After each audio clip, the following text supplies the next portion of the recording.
Hi friends, உங்கள் வீட்டில் வந்து மார்னிங் சுட்ட இட்லி வந்து மீதி ஆயிடுச்சா? அதை வச்சு சூப்பரான ஸ்நாக்ஸ் தான் செய்ய போகிறோம். இட்லி வந்து ஃபிஷ் ஃப்ரைக்கு கட் பண்ணி வச்சுருப்பாங்களா, அந்த ஷேப் மாதிரி கூட கட் பண்ணி வச்சுக்கோங்க. இல்லைன்னா சின்ன சின்ன பீஸ் மாதிரி இல்லை லாங் ஸ்ட்ரிப் மாதிரி கட் பண்ணிக்கோங்க.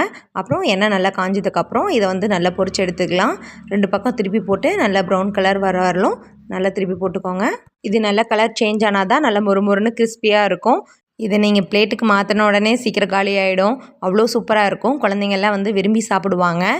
கடையில் விற்கிற இந்த லேஸ் குர்குரே இந்த மாதிரியான ஜங்க் ஃபுட்ஸை அவாய்ட் பண்ணிவிட்டு இந்த மாதிரி வந்து குழந்தைங்களுக்கு செஞ்சு கொடுத்து பாருங்கள்.